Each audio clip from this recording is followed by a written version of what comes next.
पिलामान नमस्कार। आमर सौभाग्य साहित्य कुसुम बही भितर आम पाठ पढ़ला बेले पुणी जड़े देशभक्त को आज भेटा से हेले देशभक्त लक्ष्मण नायक।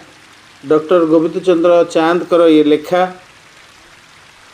देशभक्त लक्ष्मण नायक जीवनी आम पढ़ी से आम उद्बुद्ध हवा आम से किसी शिखा यही उद्देश्य नहीं लेखक लिखिंट और यह तुमर पठित बही रे वर्तमान मध्य अच्छी।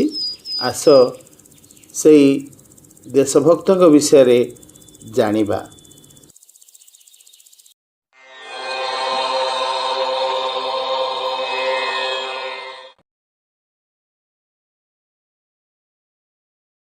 आकाश रे सूर्य चंद्र जदि सत्य तेबे मो माँ निश्चय स्वाधीन हेब। यह कौन सी गप बा नाटकर कथा नुहे। आम माटीर जड़े वीर पुरुष फांसी खुंटरे झुलिबा पूर्वरु एक कथा कहिथिले। तांको मुहर यही कथा प्राय 4 वर्ष परे सत्यरे परिणत होइथिला। सेही वीर पुरुष जनक थिले लक्ष्मण नायक। देश पई प्राण बलि देई से अमर होइछंती। लक्ष्मण नायक जन्मग्रहण करथिले 1899 मसीहारे अविभक्त कोरापुट जिल्लार तेंतुली गुमा अंचल गाँ गुड़िकरू खजना असुल करने कामरे जयपुरर राजा तांको बापा पदलाम भूमिया को मुस्तादार भावरे नियुक्त करथिले। तेणु पदलाम भूमिया पदलाम नायक भावरे जनाशुना हेले। बापांक परी लक्ष्मण थिले कर्मठ।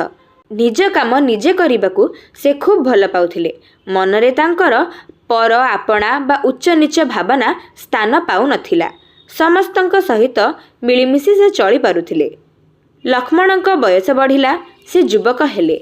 नुआ नुआ कथा मुंडरे जुटिला। नायक पुओ तो से खूब निकटरू गरीब मानक दुख शुणती, अवस्था देखती। जेउ जेउ नीति नियम गरीब बनवासी को असुविधा पकाउथिला सेथिपाई से बापांक निकटरे आपत्ति करती।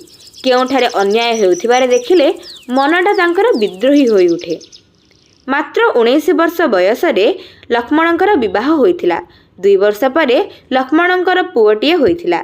पुओर ना रखा जाइथिला रघुनाथ। पदलाम नायक वृद्ध होई जिबारु निज दायित्व संभाली पारिले नाही। निज स्थान रे लक्ष्मण को से मुस्तादार भावरे बाछिले। जयपुर राजा ए प्रस्ताव को स्वीकार कले। सेही दिन ठारू लक्ष्मण भूमिया परिवर्ते लक्ष्मण नायक भावरे परिचित हेले। 1930 मसीहा बेलू भारत रे इंग्रेज मानक विरोध रे स्वाधीनता संग्राम जोरदार होई उठी थाए। समस्तंक उपरे लवण सत्याग्रहर प्रभाव पड़ी थाए। कोरापुट जिला मध्य एथिरु बाद जाय नथिला। वीर वनवासी माने विदेशी शासन द्वारा शोषित हेउथिबा कथा अनुभव करी सारिथिले। कोरापुटर जनाशुना संग्रामी राधाकृष्ण विश्वासराय स्वाधीनता संग्राम को से अंचल रे दृढ़ करथिले। इंग्रेज कर्मचारी नाली आखि को लोक माने भय करुनथिले।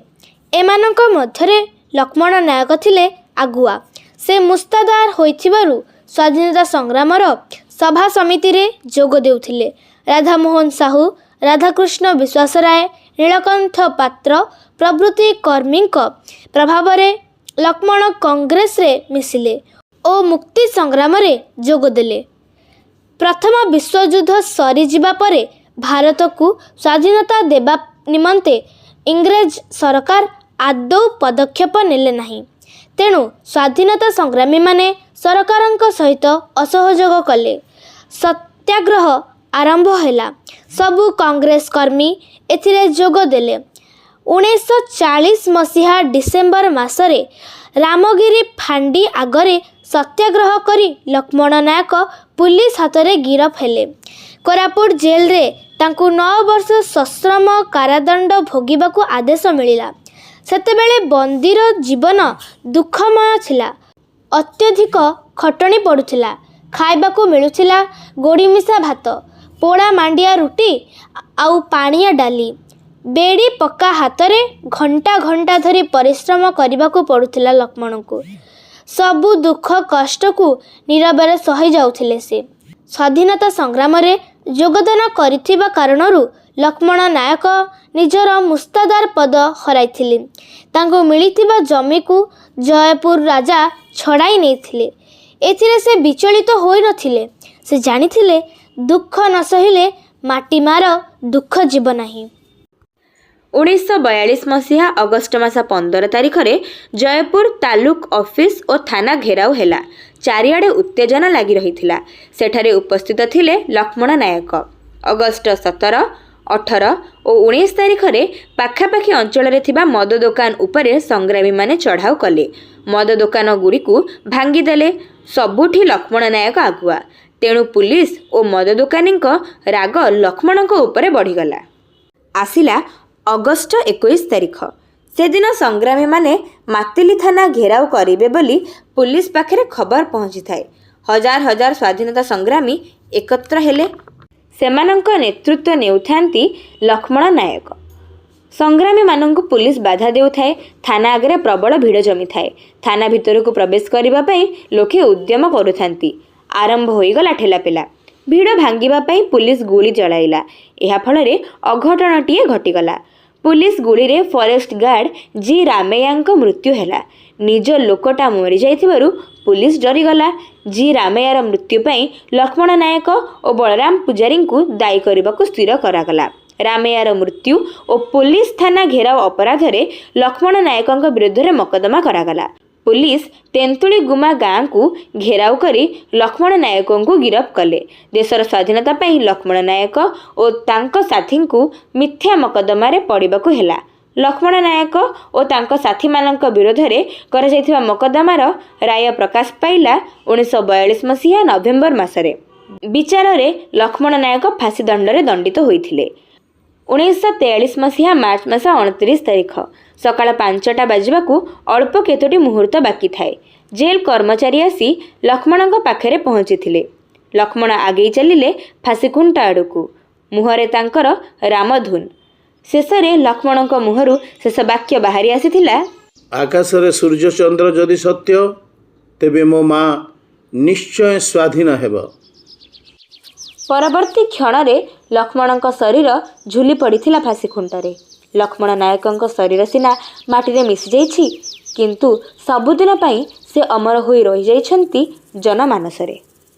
ପିଲାମାନେ ପଢ଼ିଲ ଏବେ ସେ ବିଷୟଟିକୁ ଭଲ ଭାବେ ବହିରୁ ଦେଖି ତୁମେମାନେ ପଢ଼ିବ, କାରଣ ଏ ବିଷୟଟି ଅତି ଜରୁରୀ। ଆଉ ସ୍ୱାଧୀନତା ସଂଗ୍ରାମୀମାନେ ଯେଉଁମାନେ ଅଛନ୍ତି ସେମାନଙ୍କ ଜୀବନୀ ଆମର ଜାଣିବା ଦରକାର। ଆମ ଭବିଷ୍ୟତ ପାଇଁ ବା ଆମର ଭବିଷ୍ୟତ ପାଇଁ ଆମର ମନୋବଳ ବଢ଼ାଇବା ପାଇଁ ଏମାନେ ଯଥେଷ୍ଟ। ଯେତେବେଳେ ଯେଉଁଠି ବି ଅନ୍ୟାୟ ଦେଖିବା ସେ ଅନ୍ୟାୟର ବିରୋଧ କରିବା ଏବଂ ଠିକ୍ କଥାଟି ଲୋକଙ୍କ ପାଖରେ ପହଞ୍ଚିବା ହେଉଛି ଆମର କର୍ତ୍ତବ୍ୟରେ ପରିଣତ ହୋଇଯାଏ। ତାପରେ ତେବେ ଆଜିର ଏଇ ଭିଡ଼ିଓଟି ଏଇଠି ଶେଷ ହେଉଛି। କିନ୍ତୁ ତୁମମାନେ ମନେ ରଖ, ଆମର ଯେଉଁ ଭିଡ଼ିଓ ଗୁଡ଼ିକ ଯାଉଛି ଏଇ ପେଜ୍ରେ ତାକୁ କେବେ ବି ଭୁଲିବନି ଦେଖିବା ପାଇଁ, ବା ନିଜର ସାଙ୍ଗମାନଙ୍କୁ କହିବ ସେମାନେ ବି ଦେଖିବେ। ତା ସହିତ ତୁମମାନେ ଭିଡ଼ିଓ ଦେଖିଲେ ହେବନି କେବଳ, ତା ସହିତ ତୁମେମାନେ ଆକୁ ଅଭ୍ୟାସ କରିବ, ବିଷୟକୁ ମନେ ରଖିବ। ତାହେଲେ ଆମେ ଯେଉଁ କଷ୍ଟ କରୁଛୁ ତାହା ଆମେ ସଫଳ ହେବ ବୋଲି ଆମେ ଜାଣିବୁ। ତେବେ ଆଜିର ଭିଡ଼ିଓକୁ ଏଇଠି ଶେଷ କରିବା। ତା ପୂର୍ବରୁ ଏତିକି କହି ରଖୁଛି, ଯଦି ଆବଶ୍ୟକ ପଡ଼େ ତୁମେ ନିଶ୍ଚିତ ଭାବେ ଏହାକୁ ସେୟାର କରିବ, କମେଣ୍ଟ କରିବ, ଆଉ ସାଙ୍ଗ ପିଲାମାନଙ୍କୁ କହିବ, ଦେଖିବେ, ଲାଇକ୍ କରିବେ, ଆଉ ସବସ୍କ୍ରାଇବ୍ ମଧ୍ୟ କରିବେ। ତେବେ ଆଜି ପାଇଁ ଆମେ ରହିଲୁ। ନମସ୍କାର।